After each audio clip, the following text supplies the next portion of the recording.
Okay. So I want to get started here in a second. So let me thank everyone for coming. I'm really excited to have y'all here.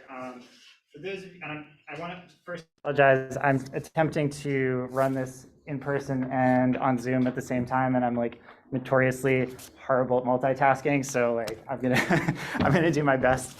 But for those of you who don't know me, I'm Dan Boscavel, and I teach here in SSCS, and I am facilitating this semester's Critical and Visual Studies Symposium.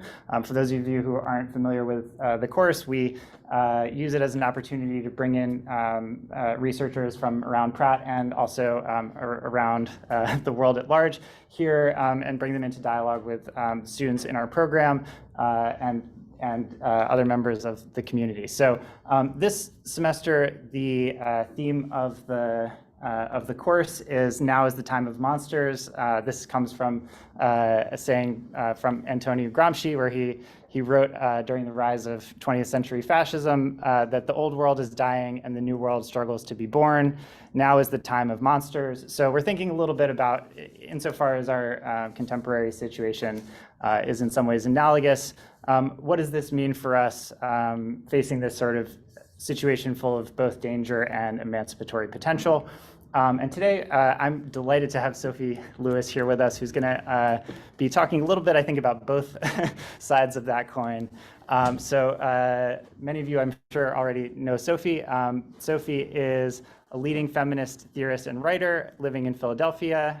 She teaches courses on critical theory at the Brooklyn Institute for Social Research and has a visiting affiliation with the Center for Research in Feminist, Queer, and Transgender Studies at the University of Pennsylvania. Sophie is also the author of, I might should do something with my knee. Okay, I'll come over and fix it in a sec, don't worry.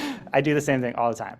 So Sophie's the author of many essays in magazines such as N+1, Harper's, and the LRB, as well as 2 books so far, Full Surrogacy Now, Feminism Against Family, and Abolish the Family, a Manifesto for Care and Liberation. And today I'm told that Sophie's actually, for the first time, going to be presenting material from a new book, is that right? Which is super rad. So that's really cool. And I can't wait to hear about it.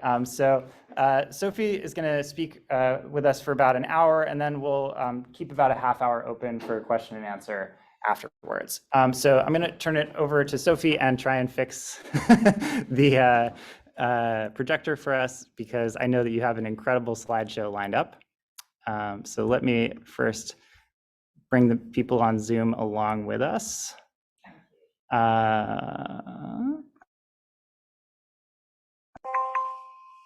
Sorry about that. I have been a bit of a chaotic guest for Dan so far. I came up. I'm gonna just guess numbers and see it. Yeah. Oh, hey, lucky guess. Lucky. It's 3. It's 3. if I do it again, it's 3. Thank you. Of course. If I don't do ad libs and parentheticals, this will be an hour. And I hope to make it entertaining, although I am reading. It is my new project on enemy feminisms for the last 100 years or so, in fact, more than that, which fits really well into this Now is the Time of Monsters Symposium. I'm afraid it is a bit more on the monsters rather than the comrades that might vanquish them, but we're on the cusp of the two halves of this course, as I understand it. Yes. I hope I give a kind of utopian horizon, despite the emphasis on critique. Okay, just in time for Christmas of 2021, the British public intellectual Mary Harrington came out with an essay called "The Feminist Case Against Abortion," rave reviewing Erica Bakioki's "The Rights of Women." On abortion, I've always been in the safe, legal, and rare camp, confessed Harrington, performing her conversion to the pro-life cause. But Bakioki makes a persuasive case. The case, as she paraphrases it, is that abortion and contraception turn feminism into a demand that women become men, which here means strings-free and aggressive. Full of the zealotry of the newly converted, Harrington pursued this idea in her 2023 book, Feminism Against Progress. Quote, "When individuals of both sexes really can just fuck with no material consequences," she asked, "what is even the point of going out for dinner first?" It is the, quote, "dark, dangerous," unquote, risk of pregnancy, she says, that brings joy to intercourse. As she repeated as a guest on platforms from Intelligence Squared to the Heritage Foundation, contraception harms aquatic life and perverts womanhood, while, quote, "abortion serves as a metaphysical keystone for cyborg theocracy." This phrase is Harrington's catch-all for what she views as the diabolical anti-naturalism of contemporary non-natalist, trans-inclusive, reproductive justice feminism. Queers like me, and I'm afraid it is specifically me, amongst a couple of others, are the priestesses of cyborg theocracy. The phrase is also interchangeable with meat, Lego, Gnosticism, which is the apparently evil idea that bodies aren't ideal essences, but rather meat Lego and can be remade. What these fancy terms boil down to is simply Harrington's contention that trans feminists, allies, queers, and sex workers hate the God-given human form simply because we do things with it. Abortion, you see, is not Harrington's focus. "Quote unquote, transgenderism is." She cautions, quote, I don't wish to make the argument that the only proper starting point for a fight back against cyborg theocracy would be seeking abrupt and radical abortion restrictions. On its own, banning abortion wouldn't heal the dissociative relation we have to ourselves, unquote. Not on its own, okay. No, forced birth is only part of the healing that Harrington desires. The counter-revolution she proudly calls reactionary feminism hinges on an existential crusade for sex-based rights. This is a made-up thing we can discuss in the Q&A, against trans life. Quote, "No more freedom, no more technology," she cries. "Feminism must cis-sexualize women anew. Women, quote, whom the new era is already working to dismember, both culturally and legally," unquote. So Harrington alleges she used to be a libertarian, and for this she blames her time at Oxford University, which made her, quote, less than an ideal employee and sent her, quote, a bit loopy by giving her, quote, a visceral aversion to hierarchies, unquote. The young, not yet saved Mary harbored, quote, a fierce determination to make the world a better place, unquote. What an idiot. In the early 2000s, as Feminism Against Progress recounts, she, quote, experimented with drugs, with kink, with non-monogamous relationships, unquote. She will spare you the horrible details. She changed her name to Sebastian for a while, but No one actually believed that she was male. She is certain of that. Quote, I changed my name to Sebastian for a while, writes Harrington. Quote, I pondered whether I really was female, unquote. She is now firmly cisgender, therefore so is everyone else. It was lucky, she writes, that she went down some algorithmically cursed research rabbit holes about bio-libertarian transhumanists like Martine Rothblatt and got wise to the horrors of the, quote, utopian assault on human nature, unquote. Hey presto, a few weeks later, a reactionary feminist was born.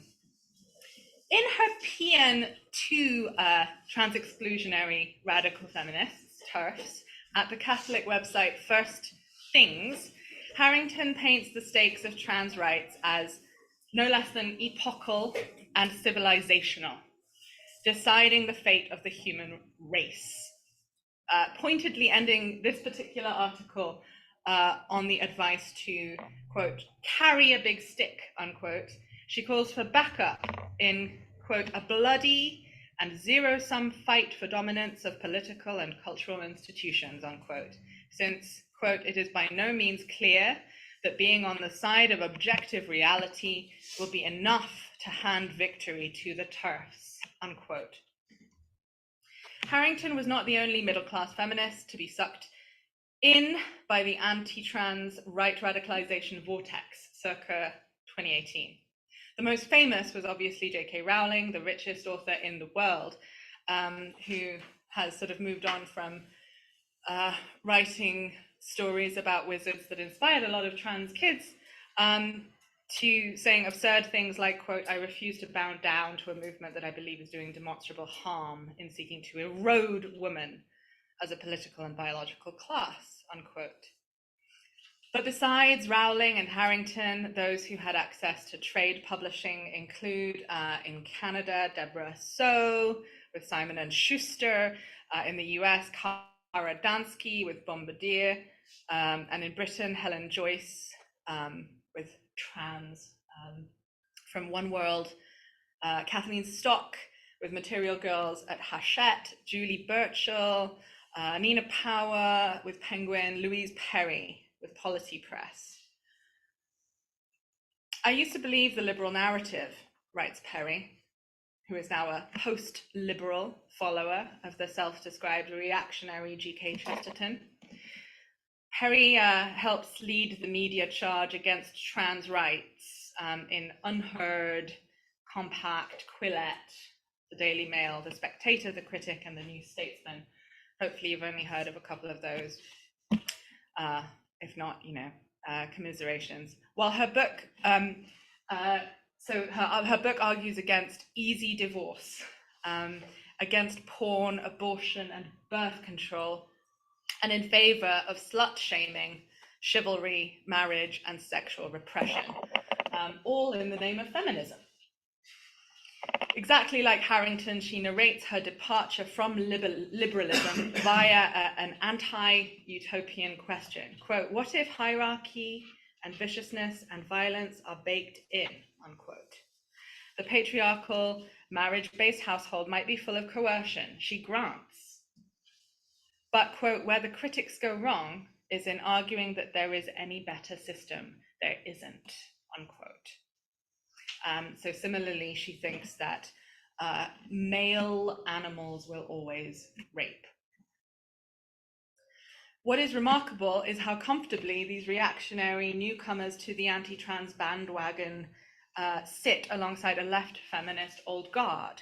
For example, the longtime anti-trans women's liberationist Julie Bindel got an anti-trans book deal in this period as well, Feminism for Women, Little and Brown.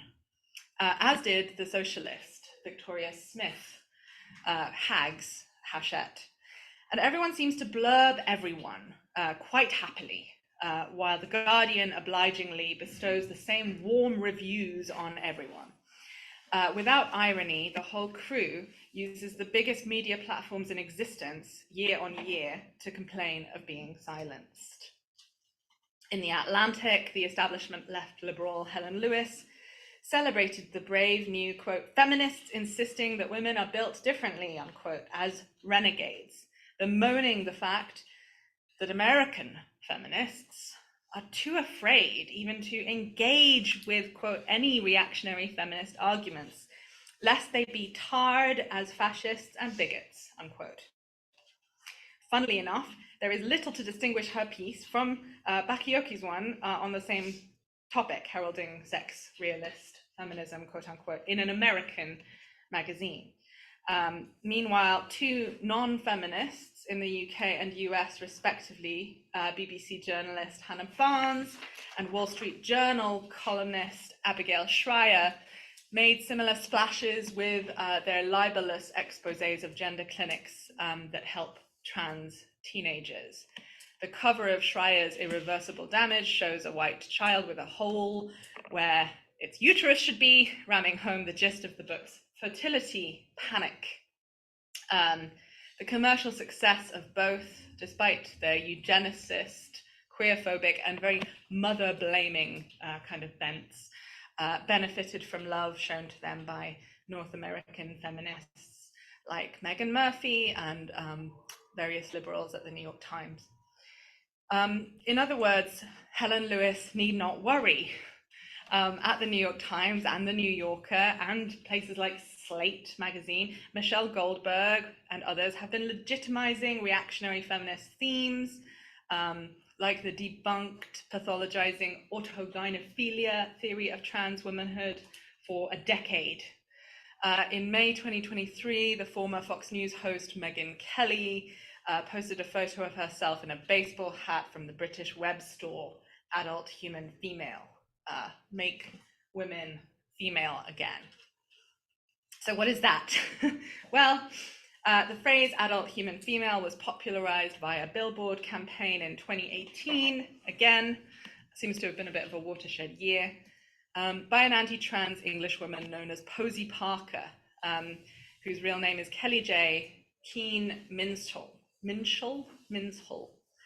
This bleach blonde suburban mother has been calling for, quote unquote, men with guns to start using ladies' bathrooms to deter trans women for years.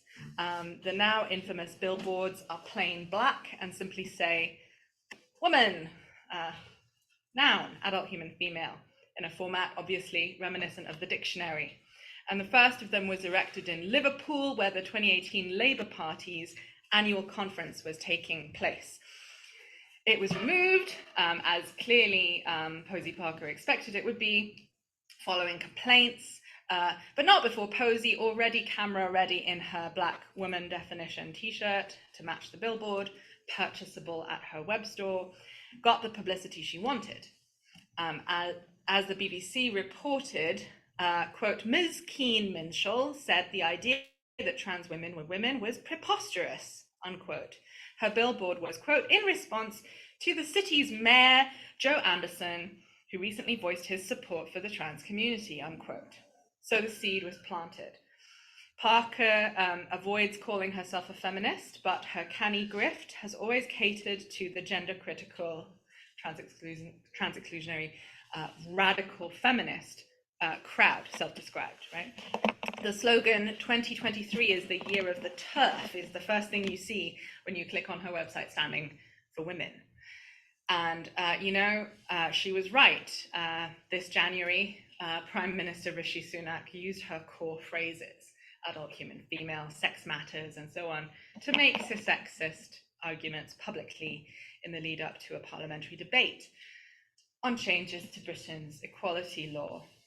So in other words, 5 years after her first billboard, the Posey Parker franchise has gone viral, with partnerships and large pools of funding accruing from organs like the Heritage Foundation, alongside hundreds of thousands of followers across various social media platforms. And Megyn Kelly is tagging her in social media posts. Earlier this year, her traveling Let Women Speak open mic rally darkened the doorstep of my own hometown of Philadelphia. According to The Guardian, the rally in Melbourne in May 2023, May of this year, was, quote, attended and supported by white supremacist groups who marched the streets repeatedly performing the Nazi salute. unquote. Remarkably, J.K. Rowling responded to these headlines by condemning the anti-fascist counter-protesters, one of whom had poured tomato juice on the rally leader.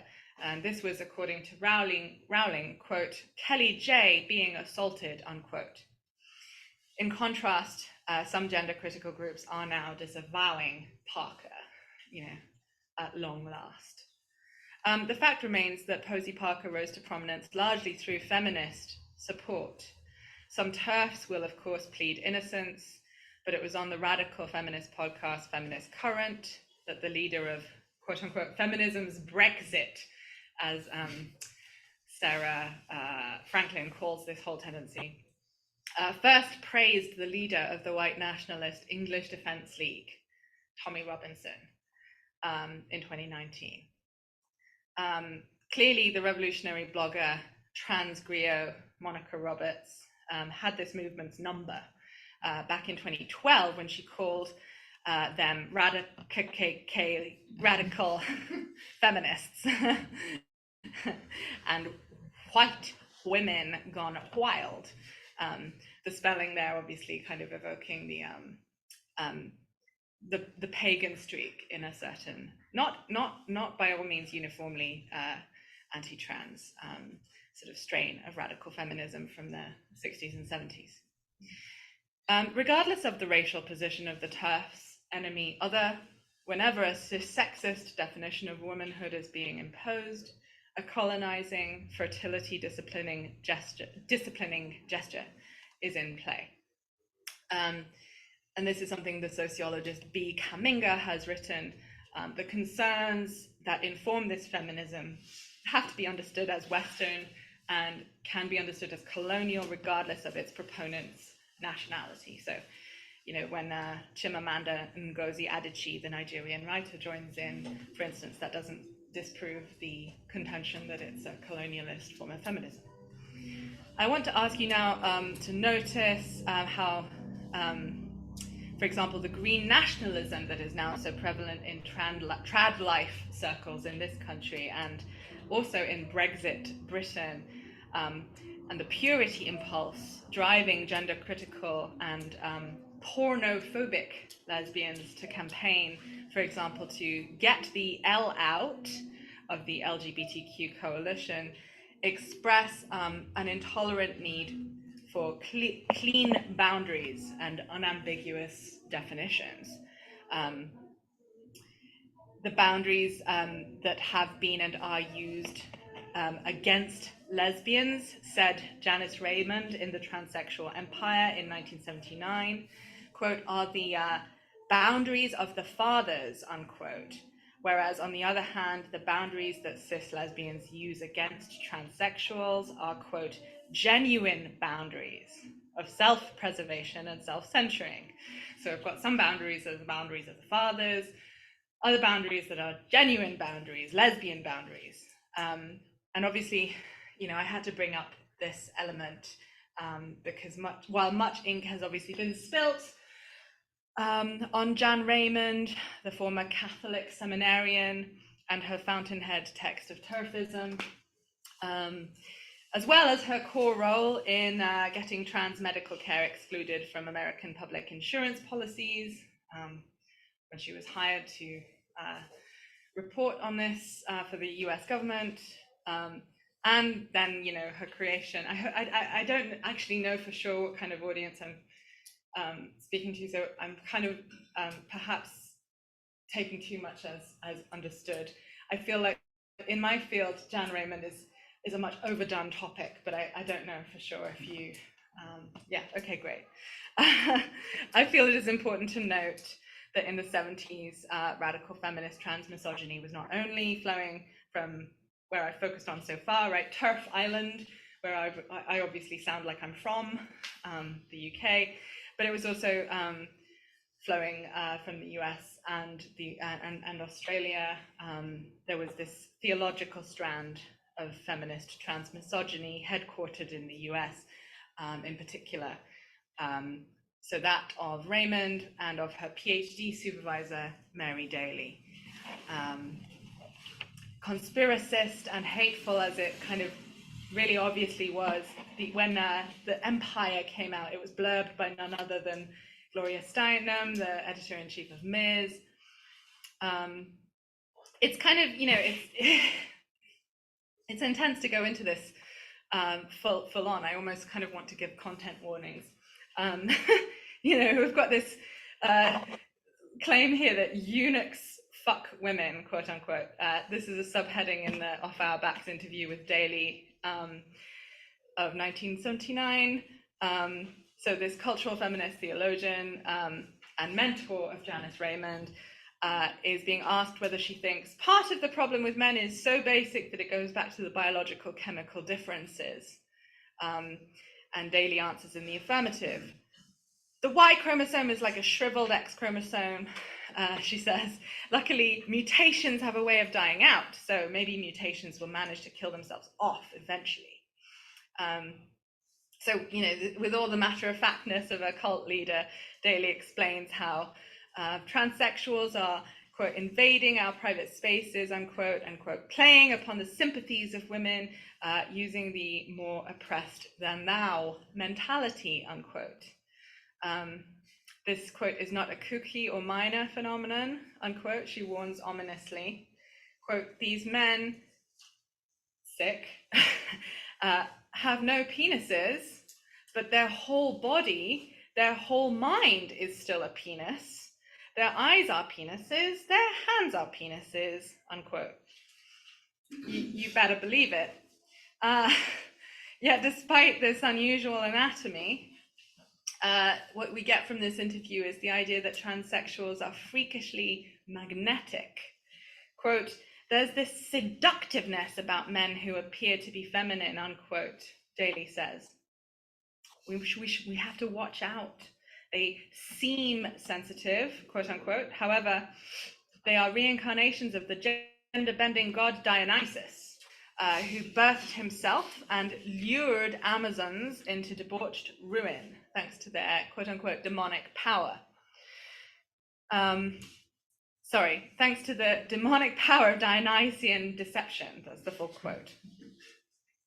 So trans acceptance now will similarly usher in, quote, the Dionysian final solution. That's capital F, capital S, final solution.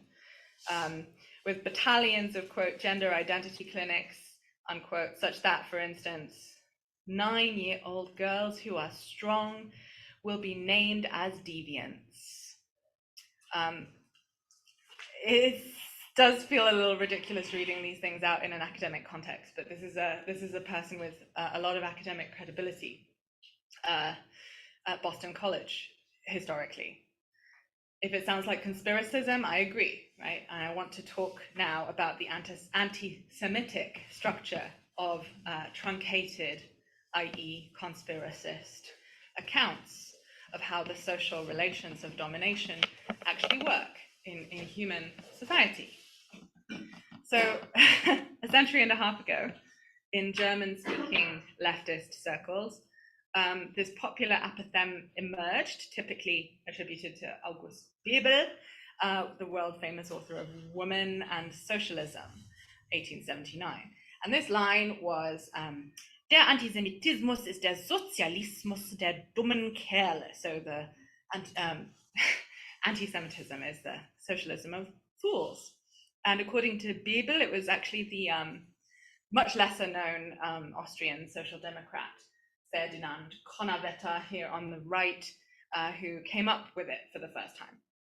And, it wouldn't be surprising if that was the case. Kronawetter's sort of softer left faction is not insusceptible to the worldview in question either.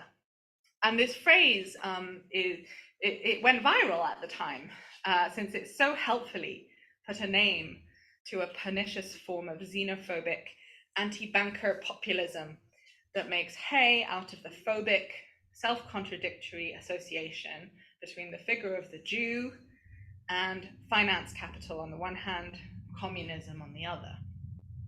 In the socialism of fools, I don't know if I should content note this kind of thing. Clearly I've put it up now, so it's a bit too late. Do speak up if you don't want to be looking at this stuff. We can, come back to it, or I can just talk over it and put the image down. Let me know.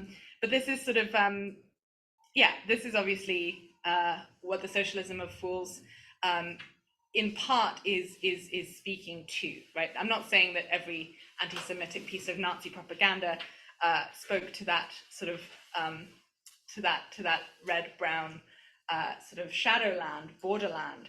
But I think it's important to put these images up in illustration of the idea that capitalism is finance, is the shadowy deep state elite, is the Jews, but Jews are also trying to undermine nationhood, overthrow class society, and usher in an international Marxist world order.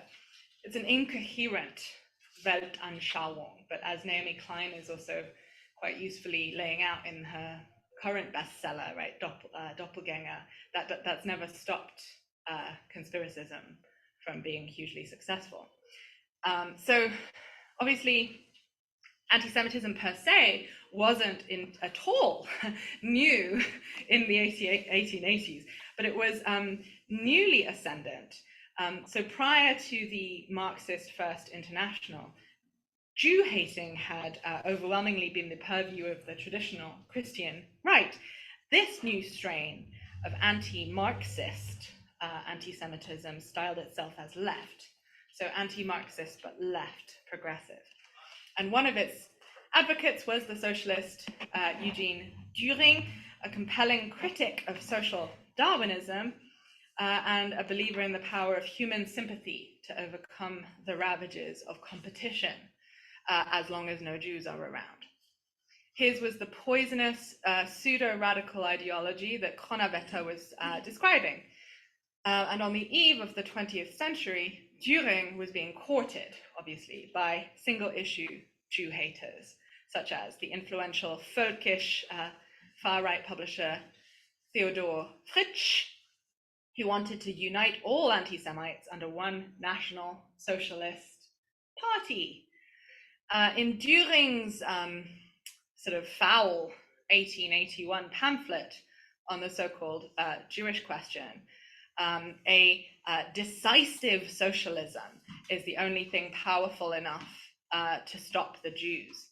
And by decisive, he means expulsion and ethnic cleansing to free up the future for the good, hardworking, autochthonous artisans of the nation, whose productivity is currently hobbled by vampiric market forces.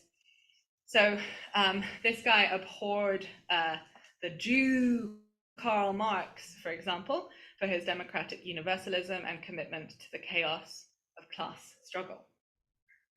And, Marx's bestie, Friedrich Engels, famously called him out for all of this. Actually, not all of it as well as one might like, but most of it. For Düring, bizarrely, socialism was actually the only effective antidote to internationalism and communism. Düring wanted nothing to do with the hundreds of thousands of Jewish proletarians organizing everywhere against, for example, sweatshops. Thank you very much. In fact, sweatshops were a social evil he blamed on, you guessed it, the Jews. So in this view, socialism is all about the scientific attainment of national harmony between quote-unquote race-conscious workers and capitalists. And both sides are only turning against each other because of the Jews. Both sides of capitalism's defining antagonisms are Jews doing, bosses and reds, strikers and scabs, bourgeois hegemony and radical agitation, bankers and Bolsheviks. The solution is an orderly nativist socialism or socialitarianism. I actually didn't practice pronouncing that. Socialitarianism, beyond left and right, the so-called third position. And the idea is that since the first two are secretly the same, this third position offers humanity its only real alternative. To someone shaped by a racist society, i.e. all of us, it's a potentially seductive sales pitch. In fact, the socialism of fools is not all that hard to fall into, which doesn't mean it's just a little bit off. It's National Socialism, right? In other words, it's fascism.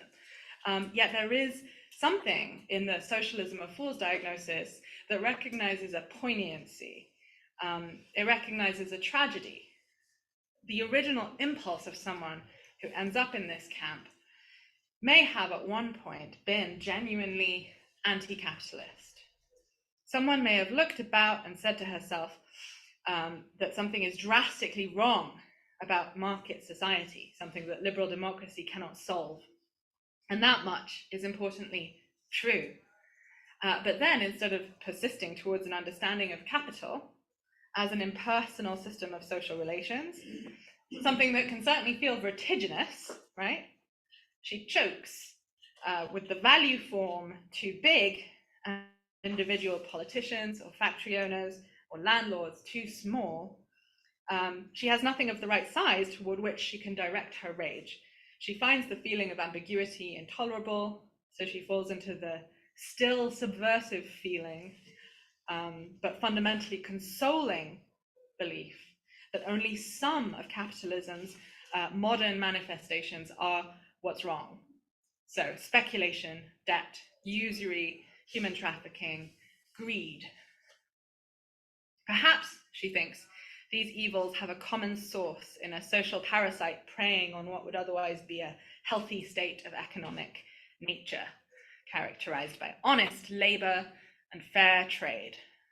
Perhaps instead of the banal planetary violence that is the fact of class, the heart of the matter is more spectacular and easier to visualize. A race or a cabal of super powerful, yet only indirectly discernible aliens, a cravenly inhuman fifth column, walking amongst us, undermining us, leeching, manipulating, profiteering, etc. It's sometimes forgotten that Nazism understood itself as an emancipatory, anti-elite revolt against politics, and that it was voted in democratically. 50 years after Comrade Düring's publication on the Jewish question, anti-Semitic socialism rather disgracefully helped build the genocidal project of the Third Reich by shedding the Christian conservative elements of the old traditional anti-Semitism and adding sort of new scientific, quote unquote, racial and leftist flavors. Düring's treatise helped modernize the folkish occultism of people like Fritsch, this aforementioned Ur-Nazi who founded the esoteric Ariosophist society that sponsored the Nazi party. Promptly, of course, the Nazis outlawed trade unions and started murdering socialists, right? Even anti-Semitic ones, right? Even the sort of the so-called Black Front, the so-called leftist Nazis inside the Nazi party. They started murdering socialists, social democrats, communists all across the continent. This is not a picture of the genocide unfolding in Gaza right now. It's, of course, Guernica by Pablo Picasso about Hitler's aerial bombardment of anarchists and communists in Spain. I hope it goes without saying that it was Reds, not liberals, whom we have to thank for putting up the fight against fascism in the 20th century. I want to be crystal clear here. The point is not at all that socialism is somehow closer to fascism than liberalism, which is what liberal horseshoe theory contends, right? Ignoring the cozy relationship between liberalism and fascism throughout the past 100 years. The point is that a fleeting justice-oriented instinct or a well-meaning inclination towards systemic analyses of what ails humanity can, in some cases, sort of slip, plunge, and turn into an enemy politics. In my forthcoming book, Enemy Feminisms, this is not the real cover. In fact, I haven't yet got to the point where I have proofs even. This is draft stuff you're hearing, and I welcome constructive criticism. I posit that we can borrow, right? This is obvious to you where I'm going with this. We can borrow from the analysis I've just outlined and understand various moments in the history of feminist philosophy over the past 2 centuries in terms of the feminism of fools. Like the socialism of fools, the feminisms I discuss typically begin with a radical impulse. In each case, at some point, women, or usually women, not always, looked at the world and said to themselves, something is deeply wrong in gendered life, right? Something that a gender-blind humanism cannot solve. True. But then, instead of persisting towards an understanding of gender as an organizational mechanism for human labor, which certainly can feel vertiginous, they choke.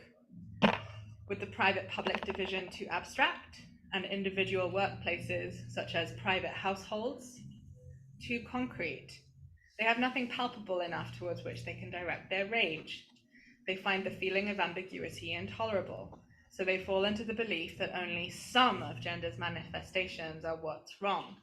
Oriental patriarchy, non-white rapists, double standards, sex role stereotypes, femininity, transfemininity, macho erotica. Perhaps they think these phenomena can be excised from what would otherwise be a healthy state of nature characterized by sex equality. Perhaps instead of unmaking the logic of gender, which would require overthrowing the mode of reproduction it subtends, we can visualize the problem as femininity, or rapists, or unenlightened immigrants, or prostitutes, or gender ideology, or commodification, or objectification, or a glass ceiling, or a penis. Maybe we can destroy these things by criminalizing porn, alcohol, workplace discrimination, sex work, or trans self-determination. Naomi Joni Eliza Cohen contends in Invert Journal that the socialism of fools and the feminism of fools, in at least one of the latter's recent forms, namely TERFism, overlap in profound ways. It is not simply that gender ideology is itself a Jewish plot to undermine the purity of the white races, although it is, according to 21st century cranks like Kevin MacDonald, the evolutionary psychologist who has been dubbed neo-Nazis' favorite academic. The link goes deeper. What Cohen demonstrates is that Nazism's famous fetishization of the concrete served to figure more than one social enemy as a figure of abstraction. Not the Jew alone, but also the trans feminine queer. Albeit they are not identical, she argues, trans misogyny and anti-Semitism both flow from one same foundational logic, which turns on the supposed goodness of the concretely material and the natural, quote unquote, versus the degeneracy of the immaterial, artificial, and abstract. Quote, just as the Jew becomes the concrete manifestation of the abstraction of capitalism and the law of value, the trans woman becomes the concrete manifestation of the abstraction and denaturalization of gender, unquote. So trans misogyny, more so than homophobia, is the best, what did I do?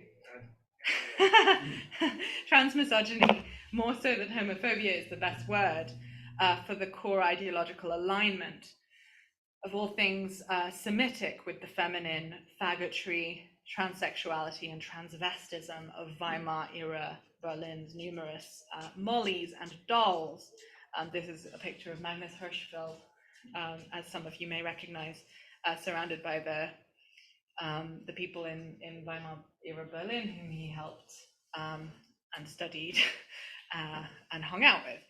Lesbian masculinity and trans masculinity were marginal in the Nazi demonology, although, you know, all such inverts, perverts, and deviants received support and advocacy from this legendary Jewish anti-eugenic sexologist and his team. Books and papers from Hirschfeld's Institute of Sexual Science formed the pyre for one of 1933's first ceremonial book burnings. This iconic image, as you may or may not know, depicts the annihilation of this gender knowledge. German fascism regarded transvestites and trans women as unholy mutants formed against nature, like, quote unquote, Frankenstein's monster. And this was not meant as a compliment. For National Socialists, to quote Cohen, the trans women represented, quote, the Jew's most abhorrent creation who must be eradicated with him, unquote. So the key takeaway is that the virus of artifice as the enemy of the people is biologized and personified in the social Darwinist account of humanity. That's how trans women and Jews alike are figured as belonging to the domain of trickery, of usury, of dysgenics, of wandering amorphousness, and the demonic. Aryans, conversely, belong to the domain of truth, earth, primal purpose, clean lines, palpable borders. State capitalism isn't the enemy of the Aryans. No, it's simpler than that. The enemy of the Aryans is the alien race leeching their people's lifeblood from within. This just so story makes it somewhat less contradictory when Hitler, for instance, thoroughly industrializes Germany and materially champions automation and mechanization, even while rhetorically vindicating the authentic artisanal labor of pre-modern, rooted Volksgemeinschaft in its pure green countryside. In general, contradictions do not seem to bother proponents of the socialism and indeed the feminism of fools very much. And sometimes, horribly, the feminism and the fascism do in fact touch and overlap and become one. The American anti-porn ecofeminist Jennifer Bielek is a case in point. At her website, where she purports to expose the Jewish billionaires funding global transgenderism, Bielek contrives to frame anti-trans agitation as a pro-female decolonial crusade and a biophilic moral duty that goes hand in hand with the environmentalist Extinction Rebellion movement in the tradition of her own original movement, the anti-civilization, anti-civ network, deep green resistance. Quote, women have become occupied territory, Bielek writes, taking eco-primitivist, anti-industrial eschatology squarely into the realm of eco-fascism. Quote, like the Americas in the 1500s, women are fighting to hold on to their sex-segregated spaces, just as the indigenous sought to hold on to their land, many of them not even realizing that destroying sex-segregated spaces is not the colonizer's ultimate objective, unquote. The colonizer's ultimate objective, as she rather gleefully reveals, is nothing less than the destruction of humanity. Calling on all people of honor to stand in defense of female biology, quote unquote, this particular, I think it's fair to say, third positionist taps into classic fascist extinction fantasies, wherein against historical reality, sorry, I'm a little sick, where I'm reading words together. Historical reality is reversed, right? Such that the oppressed minority appears on top of the power hierarchy, and white indigeneity, sick, appears in a classless unity, again, like Dühring was saying, right, on the bottom in danger. Bielek does also expound the great replacement theory, so-called, more openly, which is, you know this, the white nationalist belief that some kind of genocidal supplanting of white people is underway, a concept dignified with consideration on Tucker Carlson's show and so on. So she adds on the transhumanism conspiracy, which says that Jewish transhumanists are working to merge or, again, replace, right, the human body with artificial intelligence. Like any good fool socialist, she talks a lot about runaway capitalism, globalism, corporatists, and elites. Now, I wish I could tell you I only know about Jennifer Bilek because I'm a specialist kind of nerd who has, ever since 2011, followed trans-exclusive feminisms, radical and not, on and offline. I was asked to write an op-ed explaining why British feminism is so TERFy for the New York Times in 2019, at which point it had not yet crossed the pond to the extent that it has now.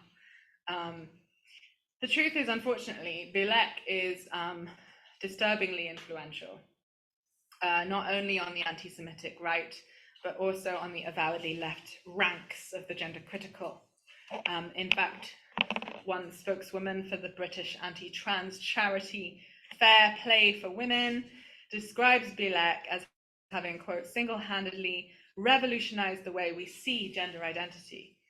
It's a pretty scary kind of proposition, isn't it? Both inside and outside feminism, between 2013 and 2023, where we are today, Bilek's feminist engagements have lent a slew of, albeit crackpot, straightforwardly fascist discourses unprecedentedly widespread legitimacy, specifically while boosting the centrality of their anti-trans content, not least on platforms like Carson's at Fox and Republican candidate Darren Bailey's in the 2022 race for governor of Illinois. I forgot, Tucker Carlson's show's been cancelled. I should update this. On major conservative websites and in numerous right-wing magazines like The Federalist, Tablet, and again, First Things, Bilek's articles always claim to show that the trans civil rights movement is covertly funded by Jews. So she's not shy about that. Unsurprisingly, many avowed neo-Nazi, out-fascist, and white supremacist websites routinely profile Bilek's findings, while transphobes in places as far-flung as Korea, Canada, and Mexico translate her, right, into their local languages. She is, unfortunately, a thing. But Bilek's voice, especially her obsession with avowed transgender transhumanist Martine Rothblatt, who I mentioned before, and again, Rothblatt is Jewish, permeates mainstream gender-critical feminism also. So most of the main sort of LGB without the T charities and gender-critical feminist NGOs have promoted Bilek's anti-Semitic theories about the biophobic, genderist plots of trans-Jewish moguls. One of the three is George Soros. This is actually research that was done by a researcher at the University of California, Krista Peterson, who just tracked all of this and demonstrated that a long list, including all of these and many more, had legitimized and cited and used Jennifer Bilek's work. In May 2023, a comprehensively detailed report by Health Liberation Now, which is an anti-fascist watchdog and a really great research collective, demonstrated that Bilek's boosters also included in the anti-trans groups Women's Liberation Front, WOLF, which is funded by the Heritage Foundation, would you believe, and Women's Declaration International, have the ear of none other than Reem Al-Salem, the UN Special Rapporteur on Violence Against Women and Girls. Bilek's work, quote, helps to create a bridge between anti-trans feminists and the far right, Health Liberation Now concluded, building from the conspiracy network QAnon to form a distinct but kind of analogous network known as TAnon. The T stands for transgender or transgenderism. Perhaps most alarmingly, the influence of Bilek's anti-trans, anti-Semitic feminist eco-fascism is discernible in the work of British establishment feminist Helen Joyce, who left her position at The Economist, where she was finance editor, to focus on anti-trans lobbying as director of advocacy at this new women's rights NGO Sex Matters. 1 year prior, in the run-up to publication of her Sunday Times best-selling book Trans, which we saw before, Joyce tweeted Bielek's work out several times. Have a look at Jennifer Bielek's pieces about the billionaire funders of trans activism. Trans, the book, spent several pages echoing, without citing, Bielek's claims about Pritzker, Jennifer Pritzker, George Soros, and Martine Rothblatt's shadowy influence. Unsurprisingly, in a blog rebuttal to outcries over this, Helen Joyce stated she is not anti-Semitic, and she didn't gain any new or useful information anyway from having coffee with Jennifer Bielek, okay? Others, however, definitely, so other people unfortunately did gain something. In May 2022, a white nationalist shooter in Buffalo, New York, cited the Jewishness of Magnus Hirschfeld to support his view that Jews are forcibly transitioning people as part of the Great Replacement. 11 days later, at a book talk, Joyce repeated her claim that the force responsible for widespread public acceptance of transness in the world is 3 billionaires. Joyce added, this is horrible. I don't know if I want to read it all out. We have to try to limit the harm, and that means reducing or keeping down the number of people who transition. So the fewer of those people, the better, in the sane world that I hope we will reach. I know that sounds heartless. I'll just let you read the intermittent bit. Yeah. Give my voice a rest. The cruel eugenicism of this statement is obviously, on some level, palpable to her. It's vaguely self-conscious, right? And it is hardly distinguishable from Jennifer Bielek's definition of trans embodiment as, quote, a fetish that needs to be abolished in public, unquote. Joyce's positioning of trans ontology as insanity whips out a tool of persuasion, beloved equally of Bielek and of neo-Nazis, namely the big lie. Bielek picks it up every time she calls genderism a psyop, right, or a political coup of mammoth proportion. What is the big lie? Asked rhetorically one adult human female organizer. An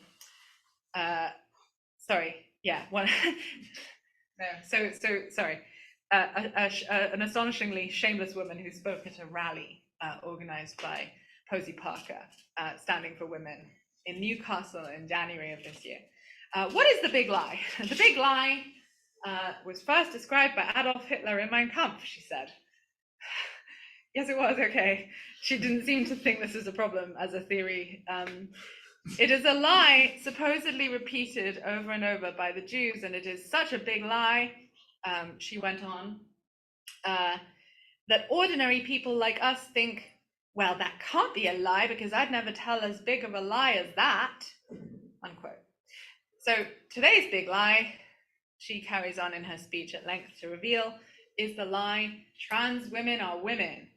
At the end of her speech, everyone present applauded, knowing full well that she had introduced it as a repetition of a Nazi talking point. So this is obviously another low point in the slide of the gender critical movement in the UK into, at times, avowed fascism, which the Trans Safety Network has been documenting for 5 years. So, okay.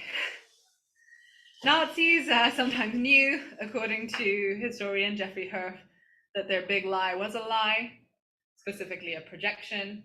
I know there's a lot of analysis circulating right now in this exact moment about the way that certain sort of smears used by Zionists should be understood as, projective confessions.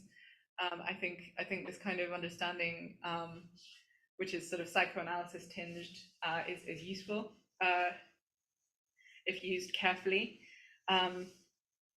It's, historians have shown that the knowledge that the big lie was a lie occasionally surfaced, right, in the archive of Nazism. They even pursued at times the propaganda technique they said the Jews so cunningly and effectively deployed. By comparison, whether the centrality of the mechanism of projection to contemporary TERFism, this mechanism of projection is clearly central to TERFism. It's not clear to me whether or when it is conscious. In our dialogue, Fascist Feminism, Asa Serazin notes that TERFs love to fixate on the phrase trans women are women, in the way that that speaker at the Standing for Women rally in Newcastle did. So Helen Joyce writes in her book, for example, that the circularity of this core mantra, quote unquote, of gender identity ideology, quote unquote, is what first attracted her to the subject. And Asa points out that this circularity is something Joyce is projecting onto trans people themselves. The circularity and incoherence of transphobic thought is something she's projecting. Joyce writes, since evolution has equipped humans with the ability to recognize other people's sex almost instantaneously and with exquisite accuracy, that word exquisite is kind of amazing to me. Very few trans people pass as their desired sex, states Helen Joyce.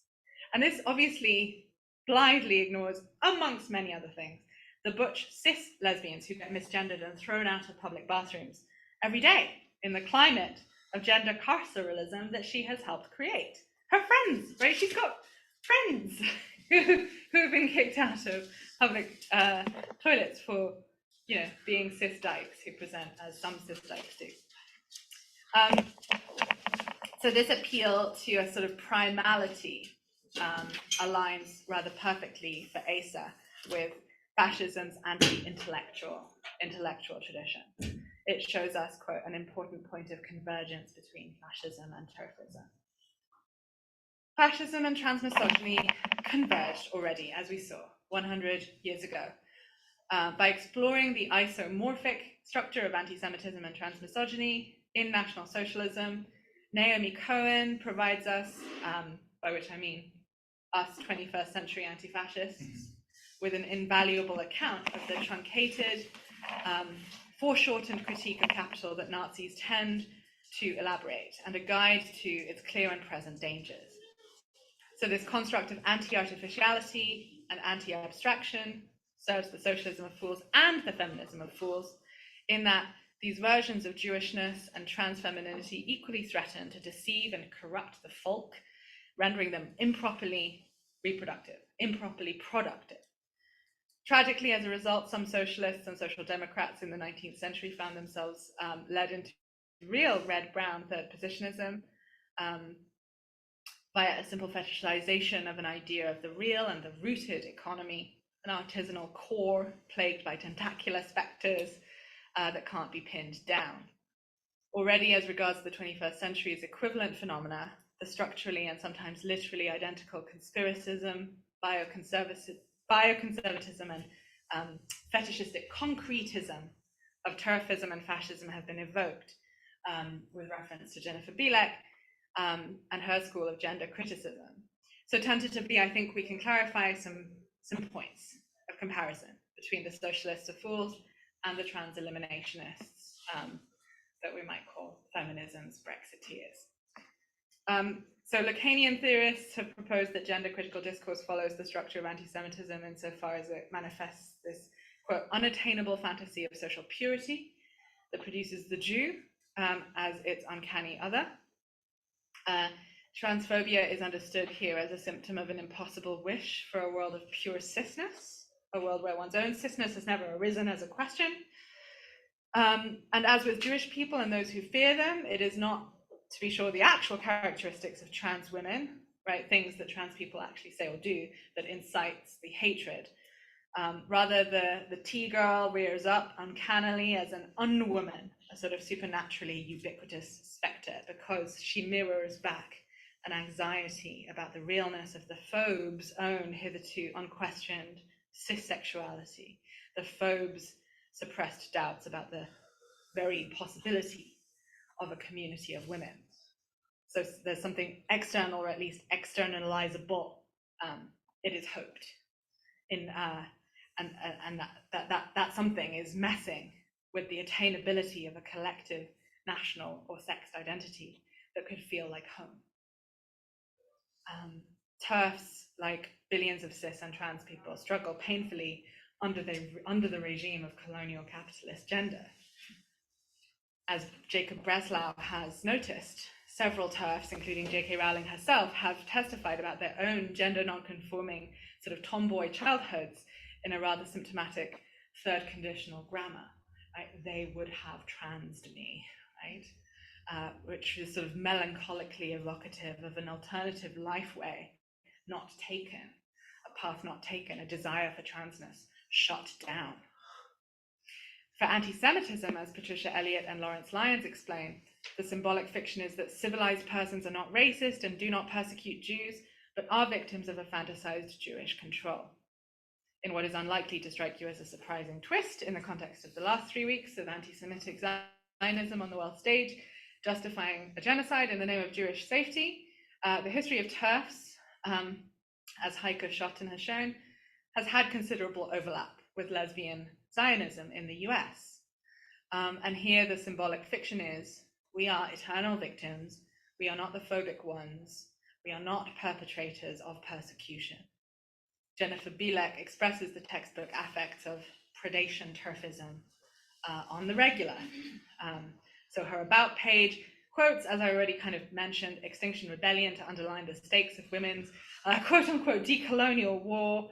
And her Twitter feed, meanwhile, is absolutely terrifying. She says, you know, when they come for the children as they have, there is nothing left to lose. We stand and we fight. There is nothing else. I don't hold any moral imperative towards peaceful action. The goal is to win. When you're in a room with a psychopath, we don't negotiate. That's kind of what her Twitter feed sounds like. So again, this predation TERFism has been around for decades.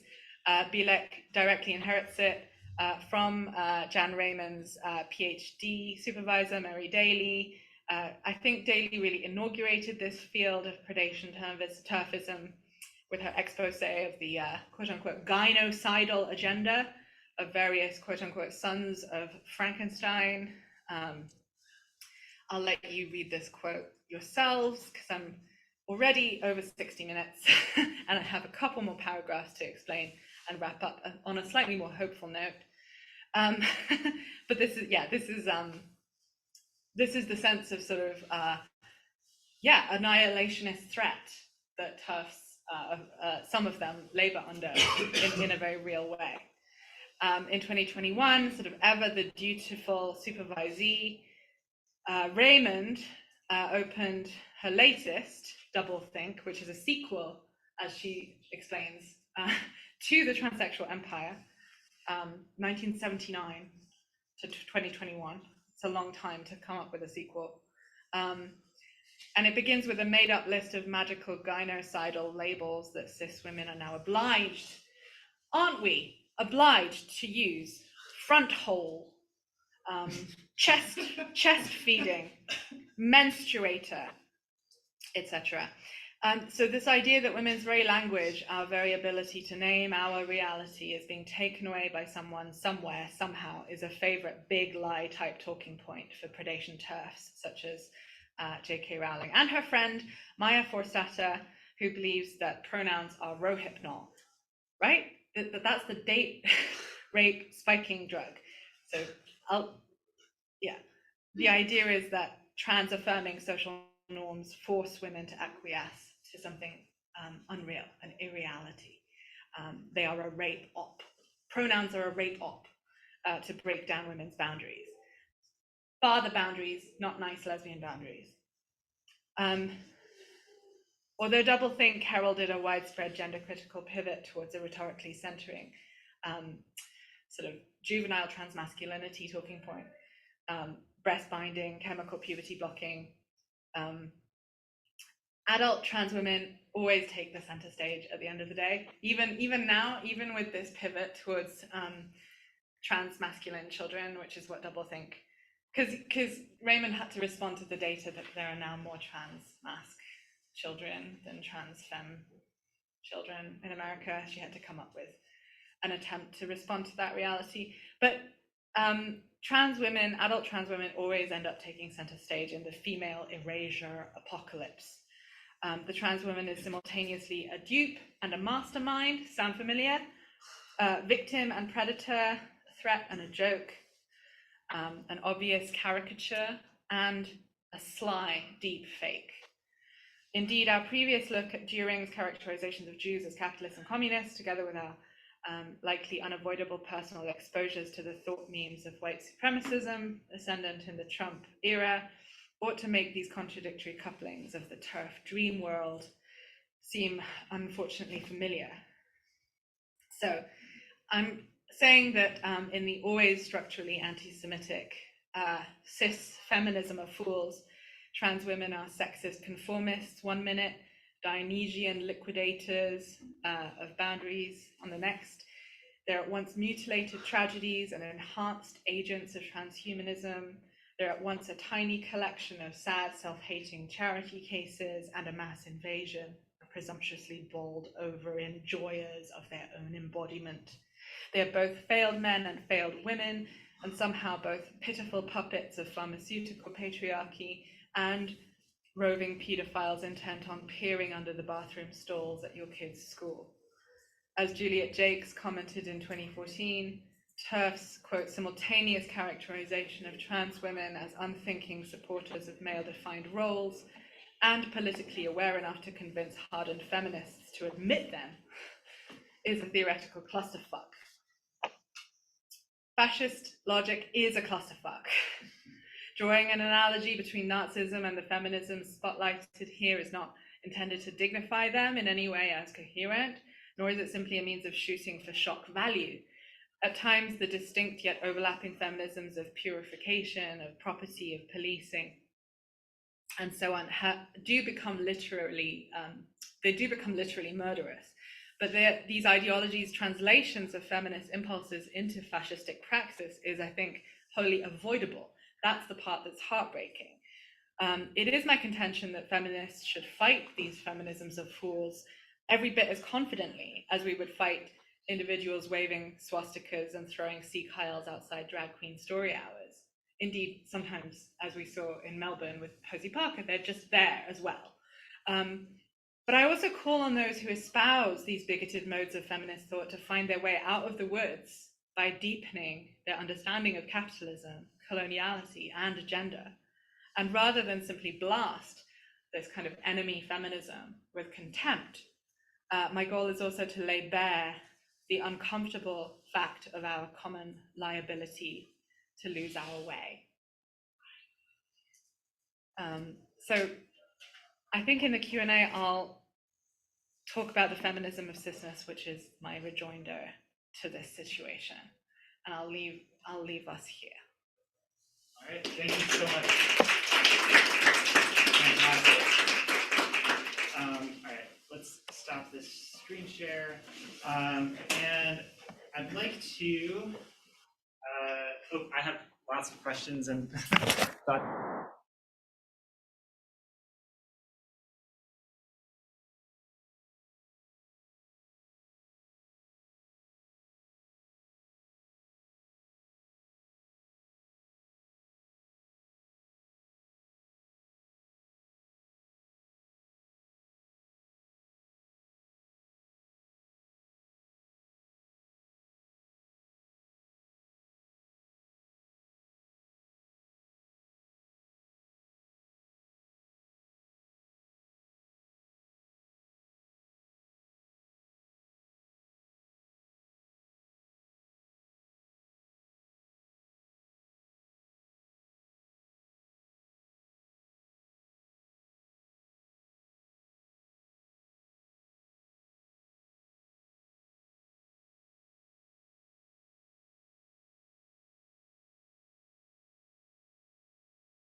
Enemies that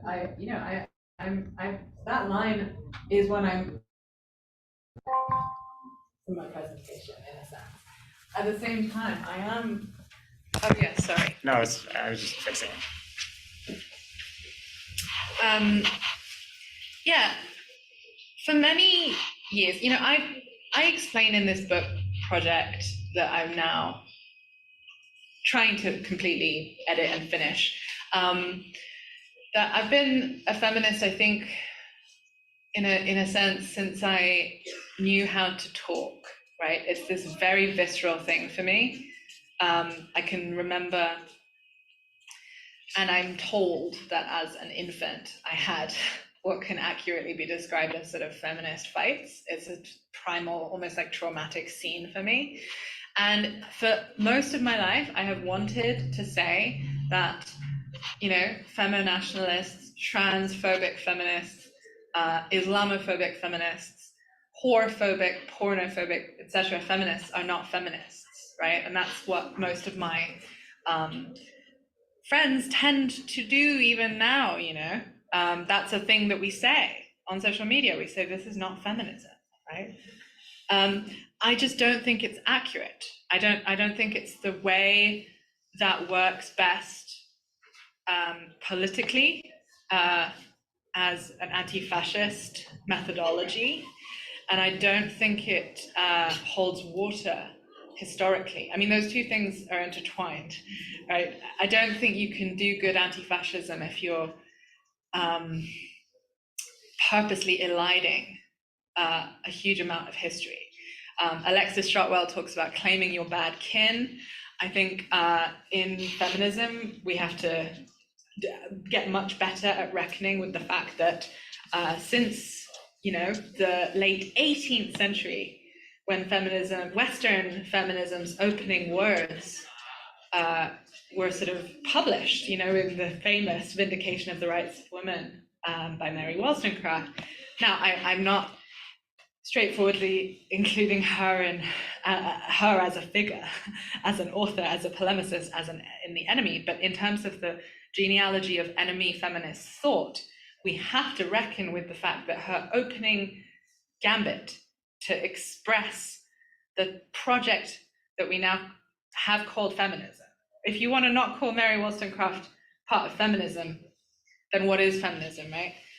She says that the reason we should give women, by which she means ladies, rights, is that we already think that Africans shouldn't be enslaved. She's very tactically using pre-existing abolitionist sentiment to say ladies must be given rights and given education so that they can fulfill the world historic vocation of motherhood intelligently and patriotically and imperialistically, right? She is making a really explicit effort to say that British Empire, capitalistic British Empire will be better if women are empowered within the home. That's Western feminism's opening point.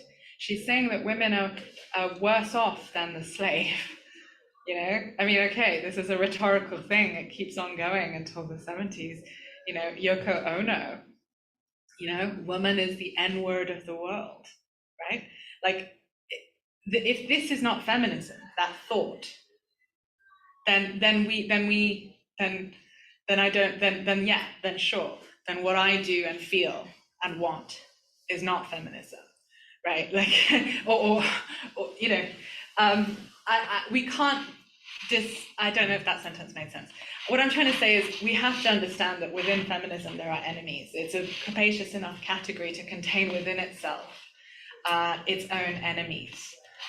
And so for me, the tactic of saying, TERFs aren't feminists is not sufficient. I think the problem is more acute. They are feminists and they are fascists too. This is a thing that historians of, so one of my chapters is on literal black shirts, literal fascist party, British Union of Fascist members who were dedicated feminists and had spent most of their political lives in the Women's Social and Political Union of Emmeline Pankhurst, i.e. they were suffragettes, they were direct action suffragettes, risking their lives for women's votes, and then joining the British Union of Fascists, right? How did that happen? I think most historians, when I look at the record, have been incredibly loath to figure this out. They've said, oh, there's no such thing as fascist feminism. There's no such thing as feminist fascism. At the most, we can say that there were feminine fascism elements. And the fact that there were fascist parties in Italy and Germany and Britain and the KKK, extremely active suffragist organization, one of the prime movers of votes for women in this country. Quakers worked with the KKK on women's suffrage. Mussolini was viewed paradoxically as a women's rights kind of guy at some point before the patriarchy became incredibly entrenched in that party. I'm saying we can choose to say feminism, true feminism, is a word that means comrade, but I think my book is trying to argue it's not the way to go. It's not historically accurate. And so your question about where we say, okay, I hope I've answered it in a sense. Of course, Kelly J. Keen Minshall or Posey Parker is a grifter. But what does that,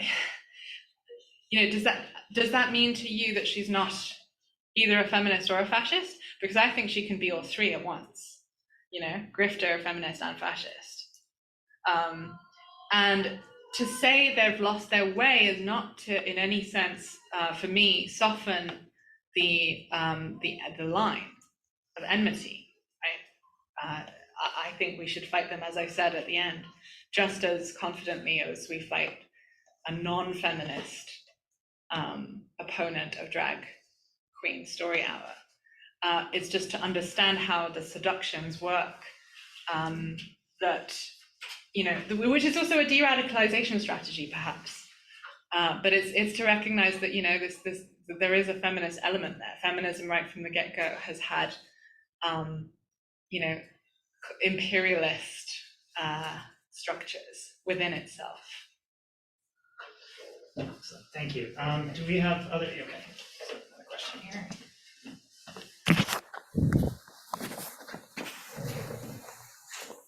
Doesn't have to be super close. I think that's. Oh, great. Thank you so much, Sophie. I definitely have felt, I don't know, I guess I felt logics that I've been tracking with my own body without necessarily laboring to secure them as you have, and it's really, really useful to have this, so thank you for all your work. And I definitely felt in your sort of tracing of the publication history of these people, and the kind of access they've had to major presses, and the ways that maybe individuals within the US who maybe seem a little bit more fringe have nevertheless made their way into major institutions, where their voices made their way into major institution or through. And I hear you calling for us to take up these enemies. That feels like I'm supposed to fight these people actively. That's what your talk feels like it's proposing to me. And so I've heard that, I got that message, that I'm supposed to fight these people actively, that I'm not just meant to enjoy my own queer utopias that I've helped create in different corners that are very trans inclusive and created by trans people. I think what I'm following up this thank you and an acknowledgement of the call with a question about I'm currently very deep in the Pellegrini Sagatopoulou book, I can never pronounce her name right, Gender Without Identity book. And I'm when we made the turn toward projection, and it is incredibly painfully present in Israel and Palestine, I was just thinking about like, what are the like, what's the like kind of zone of thinking that you have around the deployment of cisness as a term, just because I feel like that book is doing a lot of work for me to like, just open up the possibility of the problem of the continual redeployment of the term of cisness, like within psychoanalysis, right? Like that's their territory. They're like, how do we acknowledge the extent to which all gender is formed through trauma, right? Yeah. And like, I'm just thinking about within abolitionist strategies, the production of another enemy seems to me to like often re-up the energy into the cycle of like projection and reversal. So I'm just wondering if you haven't gone this direction yet, feel free to be like, we'll talk later. But if you feel like taking it up, yeah. You get 5 seconds to think about your response. Transparently, I haven't read the book yet. I've encountered the arguments in presentations, and I'm very excited and intuitively on board. However, I might need a bit of clarification on what they say about the utility or not of cisness as a category. Are you saying that sorry, I suppose this would get into a conversation about a book that isn't on the table and that not everyone has read and that just came out. And I think feel free to just go wherever you want to go with this question of the utility of cisness. No, I mean, your question landed up very, I mean, your question at the end of your remarks seems to me massively important. Yeah, and where we as sort of abolitionists find a way to deny the cycle that you're talking about, to withhold that sort of re-injection of like projective circularity, whereas lines of enmity need to be drawn, I think, in politics. Like this is, to me, without at all falling into a Schmittian friend-enemy logic, it's a necessity based on precisely the fluidity of of even something like sex, right? So actually, maybe I will just pick up on something that I was going to talk about in Emma Heaney's collection, Feminism Against Cisness, which is coming out soon. Emma Heaney being someone who wrote The New Woman, which is a sort of trans-feminist account of a lot of modern literature and the role that trans femininity plays in the surprisingly sort of central role that trans femininity plays as a disavowed specter in the formation of modernity. So she, okay, just to finish the thought, I think Heaney agrees with this. A line needs to be drawn, even though feminism and non-feminism is not where we can draw it, as we used to maybe believe that we could. I think it's internal to feminism.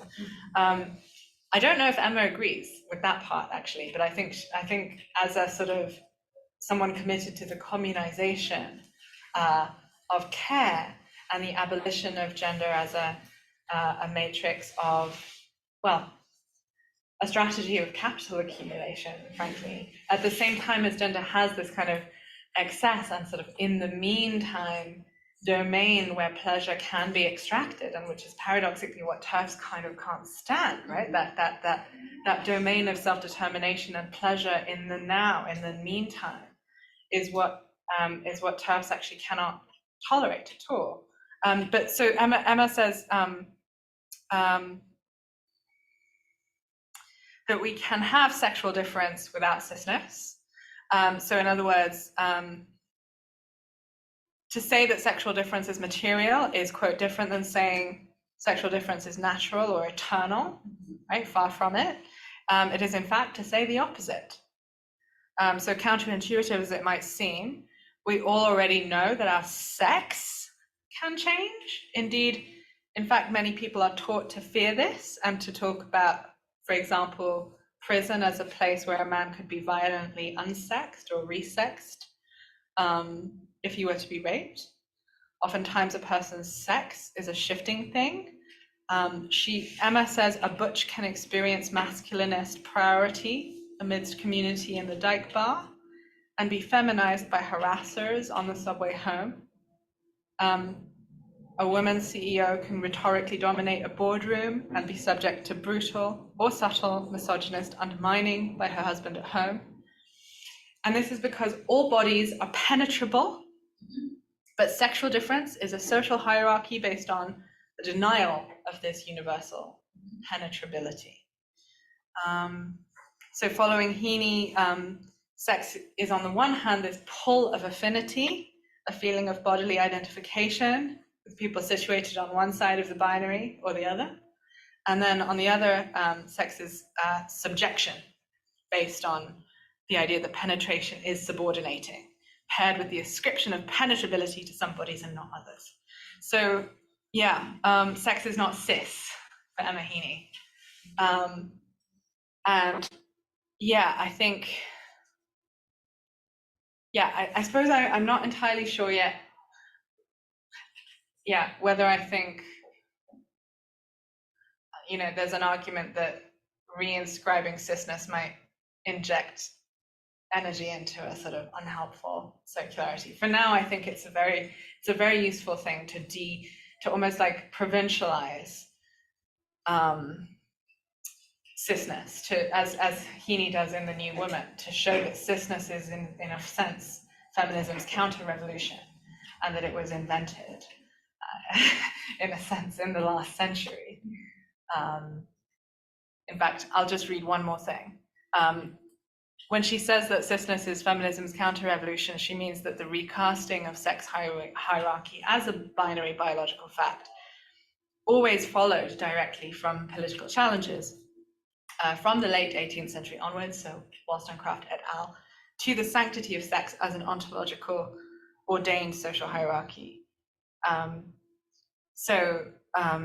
Let's see, there's this great quote. Cisness is the name for the normativity that reincorporated gay men and feminists into the bourgeois system that their existence would otherwise threaten. So far from trans being kind of parvenu or sort of, yeah, come lately category, it is cisness that we can understand as the recent invention. So I wonder how you, yeah, I don't know if you would, does that fit with the? No, I can't wait to read it. Okay. That's great. And do you think there's a disagreement between Avgi and Pellegrini? Sorry. Well, it's hard to say. The contexts are so different. Yeah, that's true. And it does kind of like, raise the question of like what, I mean, I'm always thinking about like what are the goals of populism, right? Like, am I right? Sorry. But I wanted it to be a more functional joke than it was. This is my life. Yeah, I think I guess I just really appreciate your willingness to take up that direction for me. And I was sitting here the whole time just like thinking about what allows the conspiracy to develop, and it's like just the manifestation of phenomena of difference, the manifestation of the phenomena of difference at scale, like that there is scale, that there is divisibility, and I guess and maybe in thinking along with you about and Heaney about everyone being penetrable, which has been my rallying cry forever, and causing lots of problems. Like 20 years ago, how we begin to produce discursive conditions for an acknowledgement of that fact in and through the writing that we do is a question for me of like what happens in the performance of publishing, and I think that's where making it possible for people as they encounter an idea. I'm a poet, also I should self-acknowledge. Making it possible for people to encounter an idea and see themselves within it or in relation to it in a non-oppositional way. And that's a poetics of queerness that can do a certain kind of work, and in relation to like the work of drawing the lines of enmity, which you're articulating and calling to account. I'm just interested in how these forms of work can work together. Yeah. Thank you. What's your name? Oh, my name is Sarah Jane Stoner. Was that a hand? No. You sure? Yeah. Okay. Do we have any other? Yes. Hi, I have a question, but I feel like it might be a little bit juvenile. I kind of just wanted to know what you thought about it. As somebody who IDs as transmasculine for like around 2.5 years, and as someone dating a transmasculine person, do you have any ideas on how we can reclaim kind of these like traditionally like heterosexual like dichotomies that kind of ebb their way into relationships, even when those relationships are queer relationships, like how the reclamation of femininity and masculinity can kind of be utilized in a relationship that is also actively trying to like break down those barriers so both parties can be more comfortable. Because I know that in talking to my boyfriend and things like that, he often talks about like the freedom in expressing masculinity, even if that masculinity is not always like conducive to like in the most like progressive way, but even more like classical masculinity, like in a way that could almost not be harmful, but yeah, it may be harmful in a way. And like, do you have any ideas on how, we can embrace like that power dynamic of like traditional masculine like feminine? I like hate to even say that, but in a relationship where like we can be ID'd as like man and woman, like how do we embrace masculinity and femininity in a heteronormative way despite being two very non-heteronormative people? I don't know if I made any sense saying that. I don't want to be facetious, but it certainly sounds from your answer like you have a lot of ideas how, you know what I mean? Yeah, that's not going to satisfy you as an answer, is it? But I mean, I think what you're describing, just has this incredibly long, vexed history of negotiation within queer communities. Amber Hollybaugh was one of the people in the sex wars in the 80s, insisting that so-called bush femme, in that context at that time, was not, as the pornophobes insisted, a sort of regressive, counter-revolutionary, anti-feminist mode of being and relating, but had its own logics, that she and others like her argued had their own sort of subversions and resistant characteristics. I sometimes wonder whether, we're sort of forced into positions where we have to argue that everything is subverting and resisting in some way, as though, every inch of our lives has to sort of have a political valence to it, a liberatory valence to it. I don't know how to answer your question. I think you framed it very beautifully and also suggested lots of answers, as I said. But, I think we need to try and train our minds on where gender gets operationalized as accumulation strategy, as differential across which value can flow, and when it is not being operationalized like that, but is rather a field of play. I mean, I don't know. One of my intimate relationships, my domestic partnership is, with a trans feminine, with a trans woman. I'm some species of envy some of the time. I sometimes talk about throwing down with, I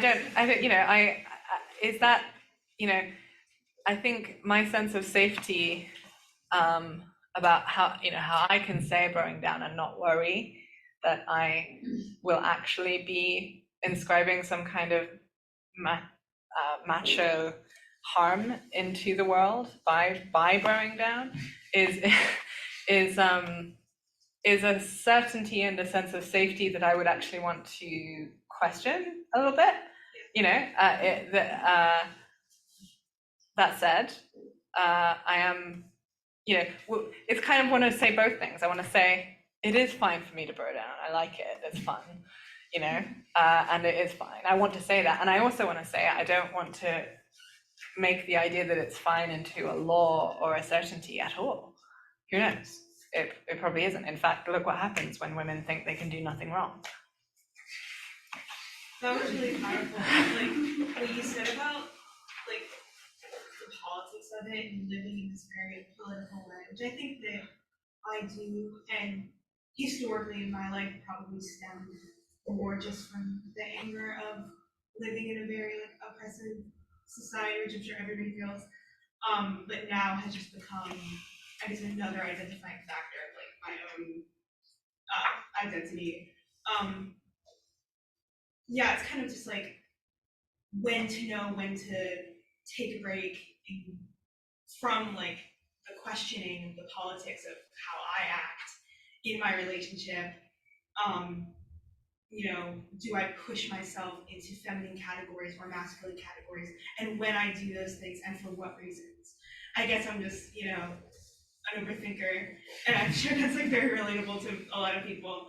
But that's very, very helpful. Thank you. I appreciate that. Sometimes it's better to not think as much into things, I guess. We don't have a choice with gender. It's terrible. Kay Gabriel has a line in one of her essays where she sort of talks about how to even name and talk about gender is to risk, getting some of the blood on your hands. How do you talk about it without reinscribing it?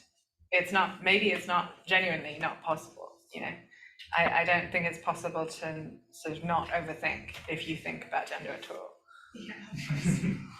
Thank you so much. Yeah, thank you. I want to keep this discussion going forever, but I'm also mindful of not taking up too much of your time.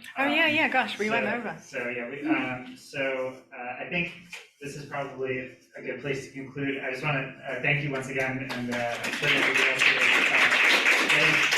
people online also similarly are expressing the same sentiments, and who had to leave early also said, great talk, wish I could say, thank God. I was really paranoid. I really stumbled at that point. I thought it was because of my anti-Zionism. No. I got super paranoid. I stumbled over my words.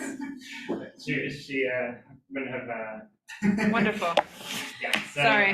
Thanks. I shouldn't have shared that. Anyway, thank you. You're good. Thank you again, and we'll hopefully have a little bit of time to chat